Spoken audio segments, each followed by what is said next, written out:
Student, पिछले lecture में हमने बात की थी क्लासिफिकेशन ऑफ वायरस की। और आज हम डिस्कस करेंगे वायरल डिजीजेस। और वायरल डिजीज में सबसे पहले हम जिस डिजीज को डिटेल में डिस्कस करेंगे वो है एड्स। तो सबसे पहले तो देख लेते हैं ये एड्स जो है वो इसकी फुल फॉर्म क्या है। तो एड्स की जो फुल फॉर्म है वो है एक्वायर्ड अमीनो डेफिशिएंसी सिंड्रोम। अच्छा, अब देखें इसको एक्वायर्ड क्यों कहा जा रहा है। इसको एक्वायर्ड इस वजह से कहा जा रहा है कि ये कोई हेरिडिटी डिजीज नहीं है या इनबॉर्न नहीं है। इसको आप क्या करते हो, इसको आप अपने लाइफ टाइम में जो है वो कभी भी एक्वायर्ड कर सकते हो। मिसाल के तौर पे जो है वो किसी के एड्स के पर्सन का ब्लड अगर आपको ट्रांसफर किया जाए किसी भी तरीके से, अगर आपका ब्लड जो है वो आपका ब्लड और एड्स का जो पेशेंट है उसका ब्लड किसी भी तरीके से कांटेक्ट में आ जाए तो इस डिजीज को आप एक्वायर्ड कर लोगे।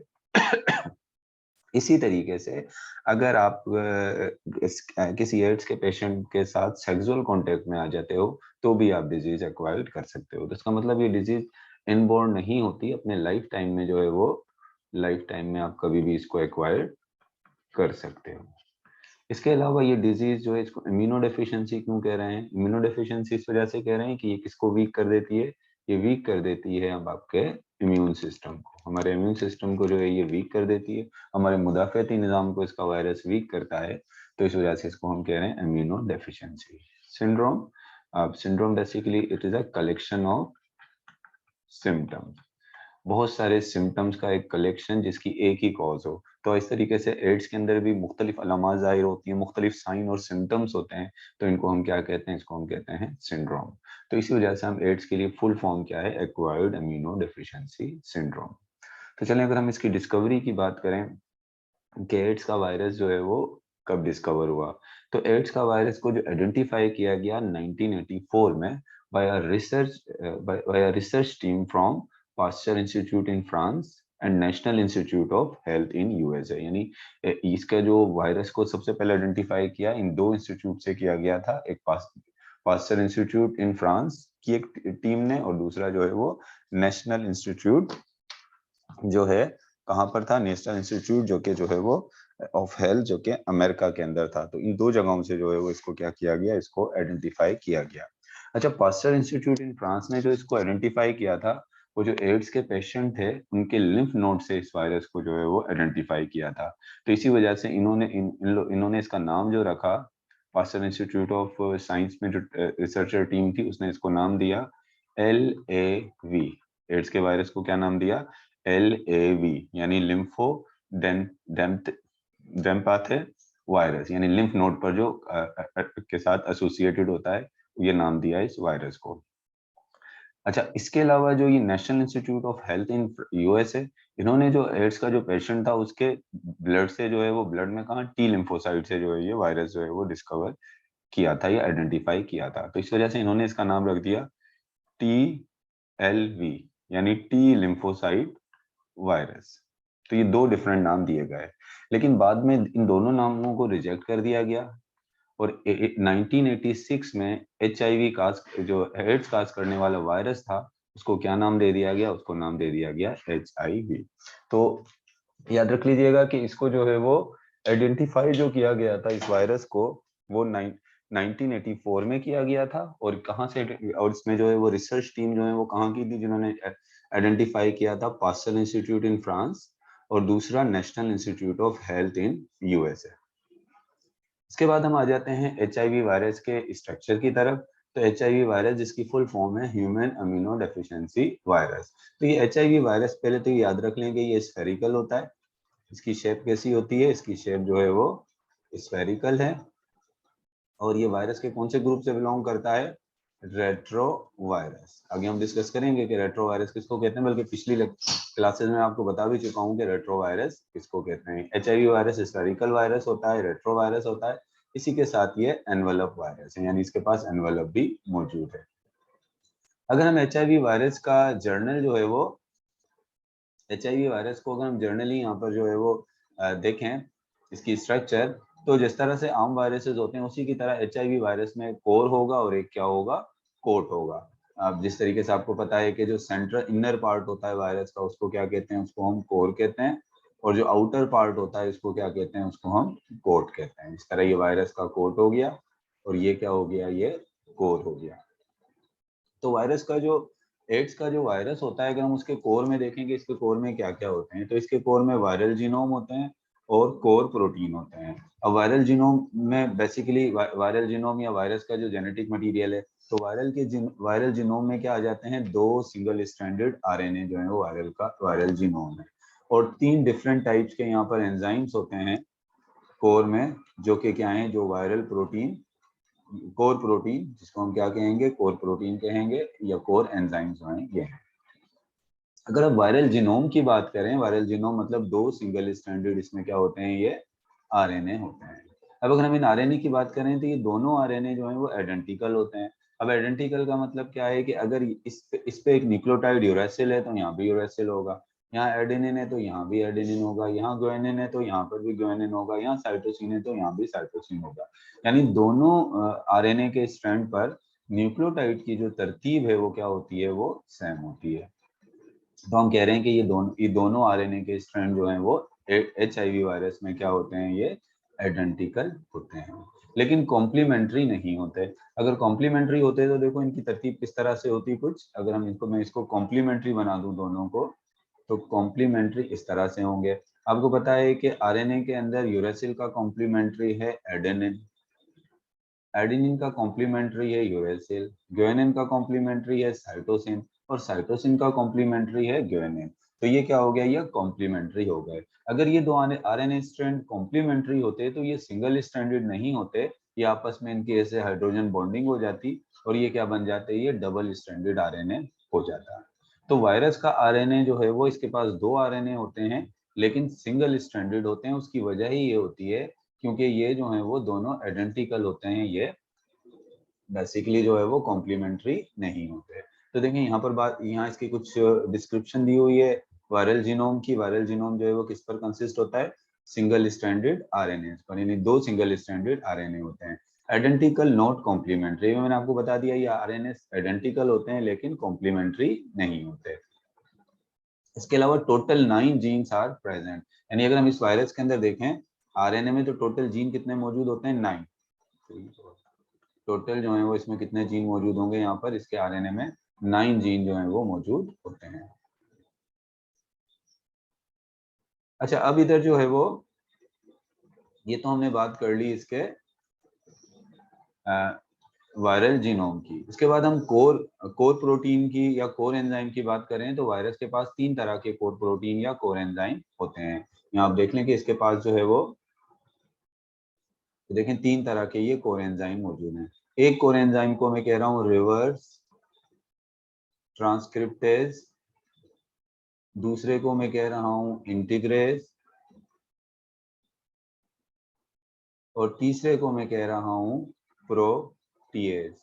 यानी वायरस का जो कोर होता है उसमें 3 टाइप के जो है वो एंजाइम जो है वो मौजूद होते हैं। एक जो है वो एंजाइम कौन सा है, एक एंजाइम है रिवर्स ट्रांसक्रिप्टेज, एक इंटीग्रेज और तीसरा प्रोटीएज। अब इन तीनों एंजाइम्स का काम, वैसे तो हम इसकी जब लाइफ साइकिल पढ़ेंगे एचआईवी की तो वहां पर भी डिस्कस करेंगे, लेकिन यहाँ मैं थोड़ा सा ब्रीफली आपको बता देता हूँ कि इनका काम क्या होता है, इन तीनों एंजाइम्स का काम क्या होता है। तो देखें इन एंजाइम्स का काम असल में ये है कि जब ये वायरस किसी अपने होस्ट सेल पर, इसके जो प्राइमरी होस्ट सेल्स होते हैं वो क्या होते हैं, वो हैं टी लिम्फोसाइट। जब ये अपने होस्ट सेल पर अटैक करता है, अटैक करने के बाद जब ये एंटर होता है अपने सेल में, होस्ट सेल में जब एंटर होता है, तो इसके ऊपर जो प्रोटीन होता है, प्रोटीन का कोट होता है, वो क्या हो जाता है, वो तो डिसॉल्व हो जाता है, और जो इसके वायरल जीनोम यानी आरएनए और जो आरएनए और एंजाइम जो है ये क्या होंगे, फ्री हो जाएंगे। मिसाल के तौर पर ये वायरस एंटर हुआ अपने होस्ट सेल में, अब इसके कोर प्रोटीन क्या हो गए, वो शेड हो गए, अब ये फ्री हो गए आरएनए और ये एंजाइम। तो सबसे पहले क्या होगा कि ये जो आरएनए है, ये 2 आरएनए, इनमें से एक आरएनए जो है वो किसमें कन्वर्ट हो जाएगा, डीएनए में कन्वर्ट हो जाएगा, और आरएनए से जो डीएनए बनता है उसको कहते हैं कॉम्प्लीमेंट्री डीएनए। और ये काम कौन करेगा, ये काम करेगा रिवर्स ट्रांसक्रिप्टेज एंजाइम। ये काम कौन करेगा, रिवर्स ट्रांसक्रिप्टेज एंजाइम। तो अब देखें रिवर्स ट्रांसक्रिप्टेज एंजाइम का काम क्या हो गया, ये आरएनए को कन्वर्ट करता है किसमें, वायरल जीनोम में जो आरएनए होता है उसको कॉम्प्लीमेंट्री डीएनए में कन्वर्ट कर देता है। ये काम हो गया किसका? रिवर्स ट्रांसक्रिप्टेज एंजाइम का। अब जब ये कॉम्प्लीमेंट्री डीएनए बन जाएगा, उसके बाद ये रेप्लिकेट होकर डबल स्ट्रैंडेड भी हो जाएगा, तो ये कॉम्प्लीमेंट्री डीएनए जो होस्ट सेल के न्यूक्लियस के अंदर जो होस्ट सेल का डीएनए है, मिसाल के तौर पे ये होस्ट सेल का डीएनए, इस होस्ट सेल के डीएनए के साथ ये कॉम्प्लीमेंट्री डीएनए जाकर क्या होगा? ये कॉम्प्लीमेंट्री डीएनए जाकर अटैच हो जाएगा किसके साथ? इस होस्ट के डीएनए के साथ अटैच हो जाएगा। इसको अटैच कराने का काम जो करेगा एंजाइम, वो कौन सा एंजाइम ये काम करेगा? वो करेगा इंटीग्रेज एंजाइम। तो इंटीग्रेज एंजाइम का काम क्या है कि ये क्या कर रहा है? इंटीग्रेज एंजाइम ये जो है कॉम्प्लीमेंट्री डीएनए को किसके साथ अटैच करा रहा है? होस्ट सेल के डीएनए के साथ अटैच कराता है। कौन? ये इंटीग्रेज एंजाइम। फिर क्या होता है? अब इसके जो प्रोटीन जो इसने शेड कर दिए, अपने प्रोटीन जो खत्म कर दिए, अब क्या है? राइबोसोम इसको प्रोटीन बना कर देगा। राइबोसोम को, क्योंकि सेल के राइबोसोम से वो अपने प्रोटीन बनाएगा जो इसने शेड कर दिए थे। और प्रोटीन बनाने के लिए जो कॉम्प्लीमेंट्री डीएनए यहाँ पर अटैच हुआ है आकर, अब ये क्या बनाएगा? ये मैसेंजर आरएनए बनाएगा। और मैसेंजर आरएनए जाकर क्या देगा? मैसेज देगा इस राइबोसोम को कि प्रोटीन बनाओ। राइबोसोम थोड़े लार्ज साइज के प्रोटीन बना देगा। कैसे प्रोटीन बनाएगा? लार्ज साइज के प्रोटीन बनाएगा। और इन लार्ज साइज के प्रोटीन को वायरस के प्रोटीन बनाने के लिए स्मॉल साइज के प्रोटीन में तोड़ना होगा।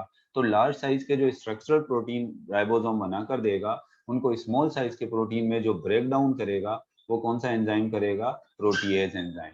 तीसरा एंजाइम यानी प्रोटीएज एंजाइम उसको जो है वो ब्रेक डाउन करने का काम करेगा। तो प्रोटीएज एंजाइम का काम क्या होगा? स्ट्रक्चरल प्रोटीन को क्या करता है? ये ब्रेक डाउन कर देता है। आगे जब इसकी लाइफ साइकिल पढ़ेंगे तो उनके एंजाइम्स के फंक्शन को हम डिटेल में पढ़ेंगे। So it was all about the core of HIV virus. तो HIV वायरस के कोर के हवाले से जो मैंने अभी आपको बताया, basically the core of HIV virus और the central part of HIV virus, this one is the central part of HIV virus, and it consists of two single stranded RNA. And I told you that these two single stranded RNA are not identical, are identical but not complementary. And there are three enzymes which form core protein or core enzymes of HIV. And I also told you the name and function of these three enzymes. तो चलें, इसके बाद हम आ जाते हैं virus के किसकी तरफ? इसके बाद आ जाते हैं हम वायरस के कोड्स की तरफ, कि वायरस की जो है वो कवरिंग कौन कौन से प्रोटीन कोड जो हैं या कौन कौन से जो स्ट्रक्चर्स हैं वो क्या कर रही हैं? इसकी कवरिंग जो है वो बना रही हैं। सबसे पहले तो देखें इसका जो कोड वायरल जीनोम जो होता है या वायरल कोर एंजाइम जो होते हैं, वो सबसे पहले एक कवर होते हैं एक प्रोटीन कोड से, जिस प्रोटीन कोड को हम कहते हैं कैप्सिड। इसको हम क्या कहते हैं? कैप्सिड। और आप देखेंगे वायरस का जो ये कैप्सिड है, ये बेसिकली क्या है? ये कॉनिकल है, राउंड शेप में नहीं है, ये स्फेरिकल नहीं है, ये क्या है? ये कॉनिकल है। और आपको पता है कि वायरस का जो कैप्सिड होता है वो जो रिपीटिंग यूनिट्स का बना हुआ होता है, वो क्या कहलाते हैं? वो कहलाते हैं कैप्सोमेयर। और ये कैप्सिड किसका बना हुआ होगा? ये कैप्सिड बना हुआ होता है कैप्सोमेयर का। आई थिंक 300 कैप्सोमेयर जो है वो प्रेजेंट होते हैं इस वायरस के कैप्सिड में, HIV वायरस के कैप्सिड में। तो सबसे पहले तो जो सबसे नीचे जो है वो वायरल जीनोम को, जो वायरल जीनोम और कोर को जो कवर किया हुआ होता है, वो किसने कवर किया हुआ होता है? कैप्सिड में। ये क्या हो गया? ये कैप्सिड। वायरस के पास कैप्सिड के अलावा भी प्रोटीन का एक कोट होता है, ये जो इसको स्फेरिकल शेप देता है। कैप्सिड तो कॉनिकल शेप का होता है, फिर वायरस की शेप जो है वो स्फेरिकल क्यों हो जाती है?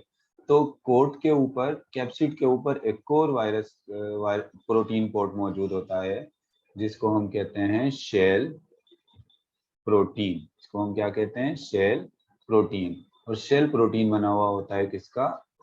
प्रोटीन मैट्रिक्स प्रोटीन का।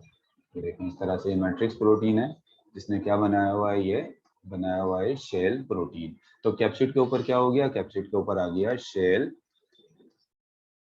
प्रोटीन। और शेल प्रोटीन के ऊपर लिपोप्रोटीन की एक लिपोप्रोटीन का एनवेलप जो है वो मौजूद होता है। तो क्या मौजूद है? लिपोप्रोटीन का जो है एनवेलप मौजूद है। और ये लिपिड्स की कितनी लेयर से बना हुआ होता है? लिपिड्स की 2 लेयर से जो है ये एनवेलप जो है वो बना हुआ है। अच्छा, इस लिपोप्रोटीन की मेम्ब्रेन में यानी एनवेलप में कुछ प्रोटीन होते हैं जो स्पाइक की फॉर्म में क्या होते हैं, इसके अंदर एम्बेडेड होते हैं।